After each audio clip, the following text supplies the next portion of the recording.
Muy buenas tardes, bienvenidos a su programa Diálogos, un espacio para pensar nuestra cotidianidad a través del cine y la filosofía. Para hoy tendremos la segunda parte de nuestro programa de inteligencia artificial y el tema que nos ha orientado a través de estos programas del transhumanismo, del humanismo al poshumanismo. Agradecemos a aquellas personas que hacen posible este espacio.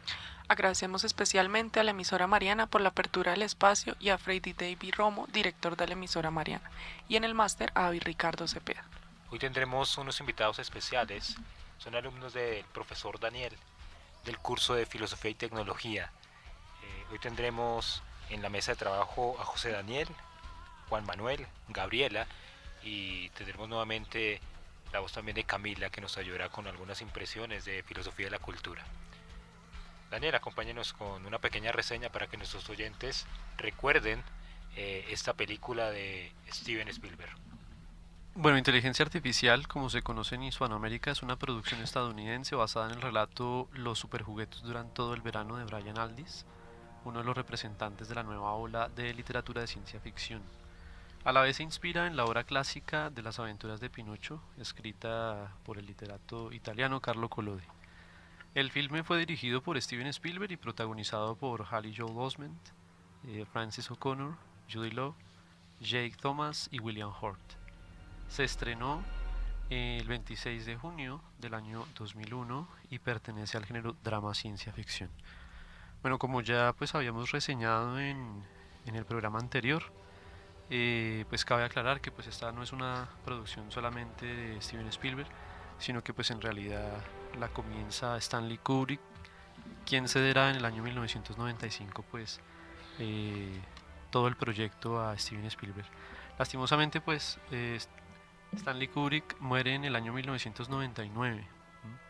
La película, como hemos dicho, pues se estrena para el 2001, así que este fue uno de los últimos proyectos en los que trabajó Kubrick y por mucho tiempo, porque pues empieza a trabajar desde los años 70, empieza a diseñar toda esta película.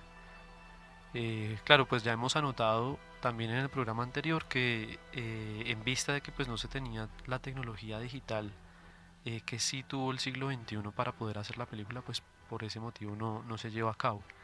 Pero bueno, sin duda esto le dio también un tramo muy bueno de tiempo para que el guión se desarrollara a través pues, de las manos de Brian Aldiss, que pues es digamos que uno de los ejes de la historia que nos matiza muy bien la película.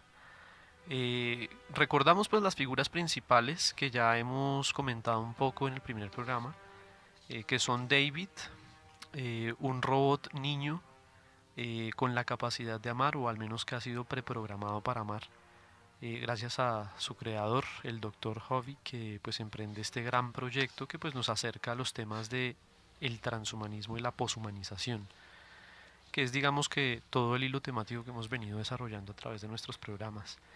Y nos encontramos digamos que en el desarrollo de este itinerario de esta figura heroica que es David, con muchos más personajes, con su núcleo familiar, la familia Swinton.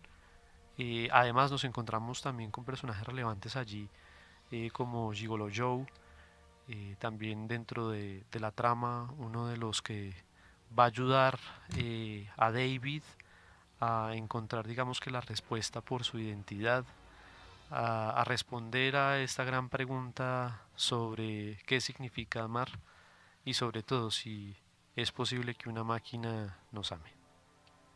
Bueno, quisiera preguntar en la mesa de trabajo, ¿qué tal la película? Si cumple las expectativas, si podemos eh, cuestionarnos respecto al transhumanismo, ¿m? Que hay una clara relación de la superación de nuestra propia identidad, sobre todo con el tema de las emociones, ¿no? ¿Qué les pareció la película? Bueno, para comenzar, eh, de- debo decir que es una película sumamente interesante. Me llama mucho la atención el guión. El guión me parece que es muy bien pensado porque apunta a la conciencia humana, a la búsqueda de David por ser un niño real y porque su madre lo ame. Eso me parece sumamente interesante e importante resaltar cómo David alrededor de toda la película está en esa búsqueda de identidad y pese a que al final no logra ser un niño verdadero, sí logra trascender, lo cual es sumamente lindo, podría decir que es lindo. Y, y, y también puedo resaltar al personaje de Joe, del Gigolo Joe, que es en sí como el personaje que ayuda a saciar los placeres de los hombres, en su caso de las mujeres, como aún ya las mujeres olvidan en sí al hombre y se centran en la máquina en un placer sexual. Eso me parece algo pues impactante, sí.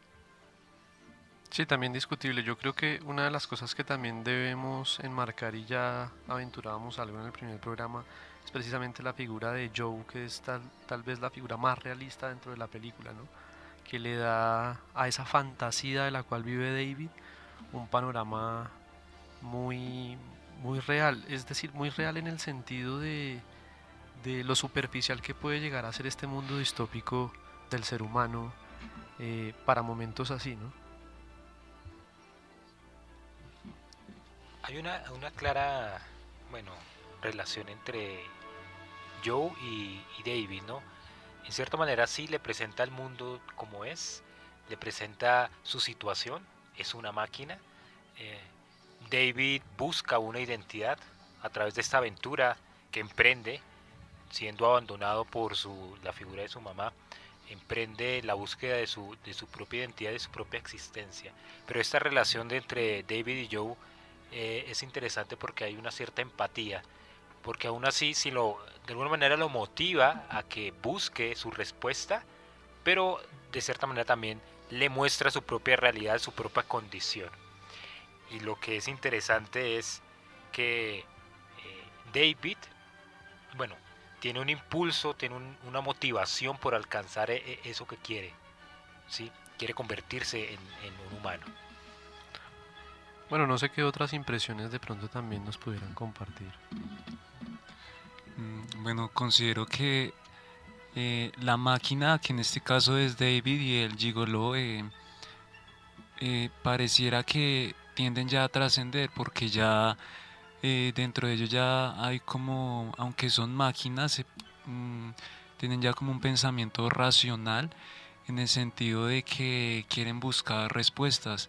En el caso de David, vive cuestionado porque no puede ser amado por su mamá, que en este caso pues nunca lo iba a poder a llegar a sentir ese afecto que ella realmente sentía por su verdadero hijo.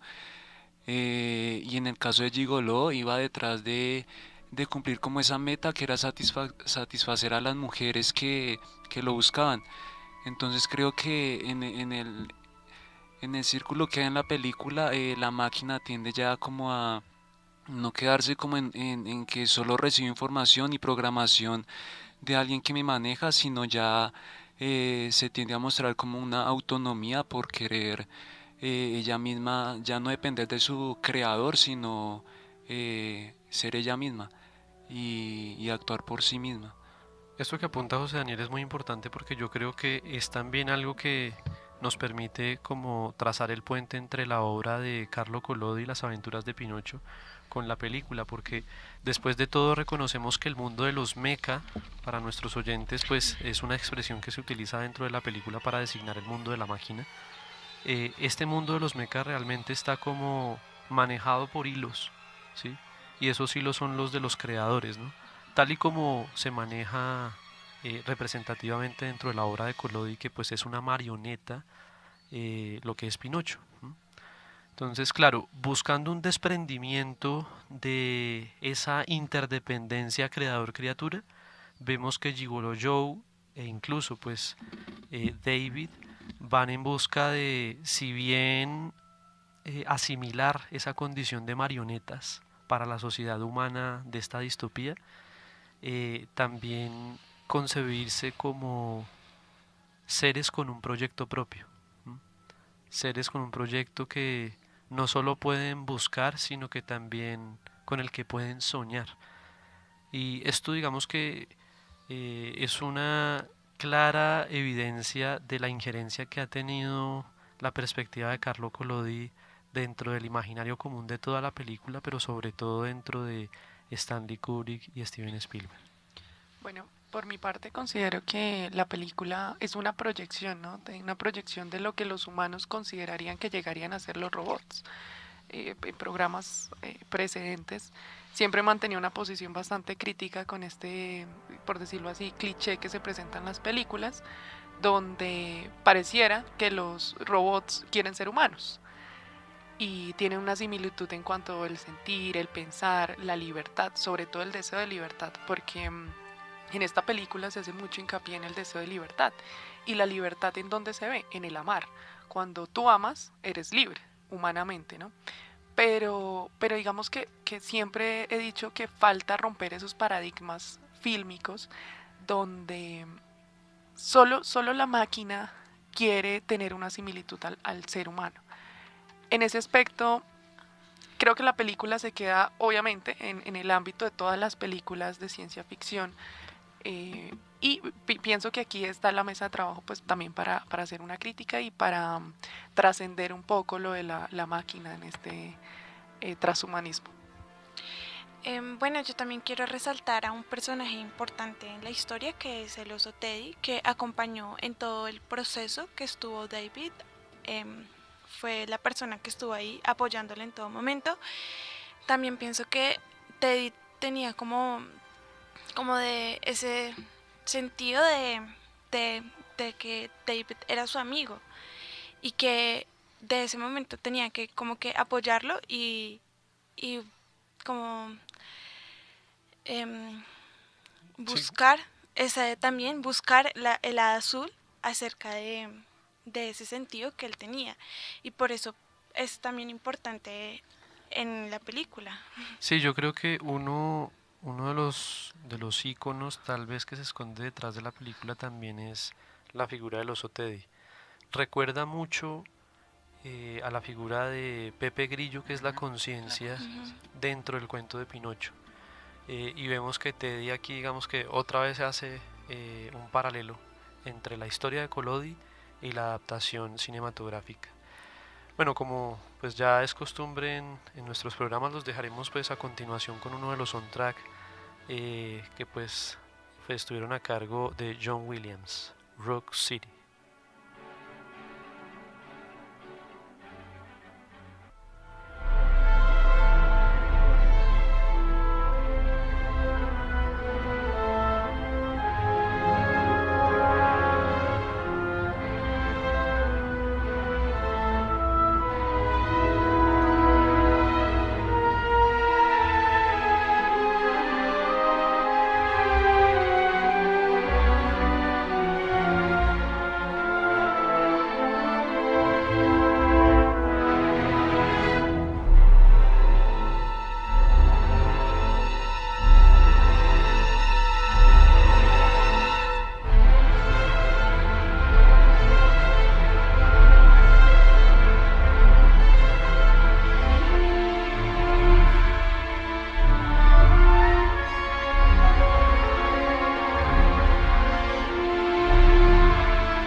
Continuamos aquí en emisora Mariana 1400 AM. Recuerden, este es su programa Diálogos.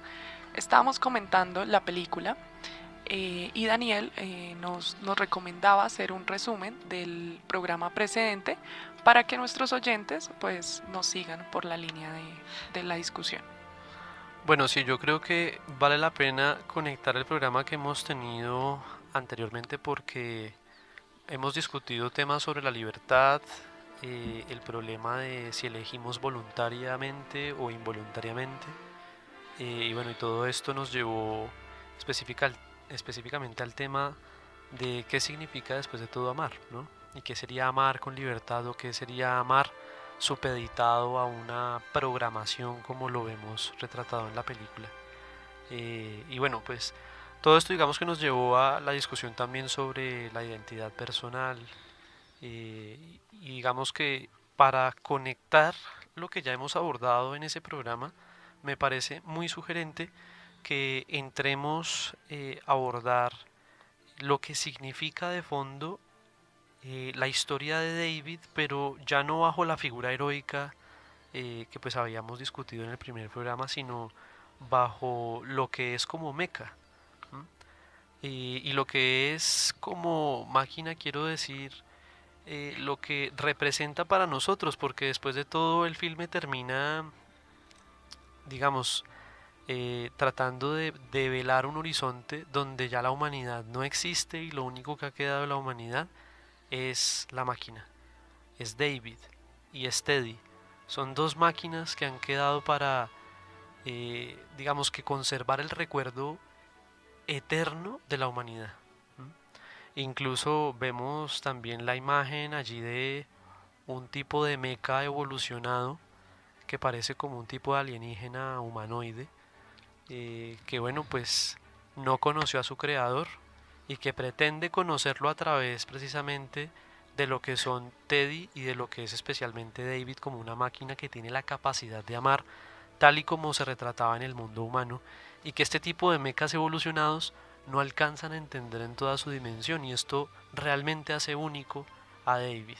Entonces por eso hablo de que la identidad, la búsqueda de identidad dentro de la película nos permite empalmar fielmente la historia de David con la problemática que pues ya a lo último de la película viene a desarrollarse, que es la ausencia del creador. ¿Qué es entonces de la criatura en este sentido? Bueno, podríamos decir que David busca siempre la trascendencia. Y hay algo muy importante que quiero resaltar, es como ya no es una trascendencia en cierto punto, entre comillas, religiosa, sino que es un sueño. Al inicio de la película, cuando su madre va a acostar a David, le dice que si él duerme. Y él le dice, no, yo solo cierro los ojos, yo solo cierro los ojos. Y ya al final de la película vemos como David en cierto punto decide dormir y eso lo hace trascender. No siendo un niño, porque nunca lo fue, porque la hada madrina misma le dijo que yo te puedo conceder todo, pero no te puedo hacer un niño. Pero bueno, se conformó con estar con su madre y ser amado y soñar con eso, soñar eternamente con ella. Sí, dentro del mundo de la película la trascendencia se vuelve un sueño. Después de todo, es así como particularmente en el mundo de la literatura se le ha llamado a la muerte, ¿no? El sueño eterno. Y aquí, al parecer, como hemos quedado frente al panorama de la ausencia del creador, pues lo único que tenemos es eso, el deceso, pero entendido aquí como sueño. Entonces es especialmente particular cómo la trama y el hilo conductor de toda la película nos está reseñando esto que es tan particular, que en el mundo de la poshumanización ya no hay un creador presente, sino que en vista de que solo hay criatura, pues tenemos una trascendencia distinta, y es interesante que se trate a través de la ensoñación. También quiero resaltar como una parte en la película que, digamos, Martín, el hijo, pues por decirlo así, natural de Mónica y Henry, le dice que para que la mamá lo ame más necesita que le corte el cabello, pero sencillamente ahí llega Teddy y le dice que no haga eso porque pues la puede lastimar o puede pasar cosas peores. Entonces yo pienso que Teddy también en sencilla razón tiene como, sabe conocer el bien y conocer el mal. Sabe que si puede llegar, si comete, puede, el robot también en cierta parte cometió errores, como nosotros los seres humanos, porque él sabía que estaba haciendo cosas malas, pero más sin embargo él lo hizo y no tuvo y después como que al final sí se arrepintió de lo que hizo. Sí, personalmente yo creo que esto está muy animado por la cuestión de sentirnos reconocidos en nuestros núcleos sociales.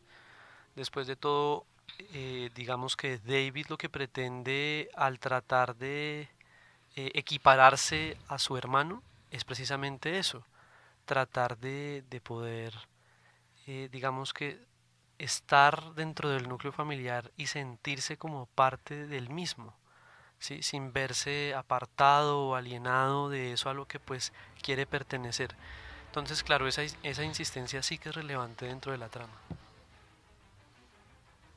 Sí, por ejemplo, o sea, en relación con lo que Daniel dice, de David en cercanía con su familia es como él comía con su familia sin tener nada de comida y llega un punto en el que compite con su hermano Martin y no sé si comen como una ensalada o algo así y termina prácticamente destruyéndose, pero es como la búsqueda de él de hacer parte de la familia aún en la cena, por ejemplo, sí. Sí, es la búsqueda del reconocimiento. Los dejaremos a continuación con otro de los soundtrack de John Williams, For Always.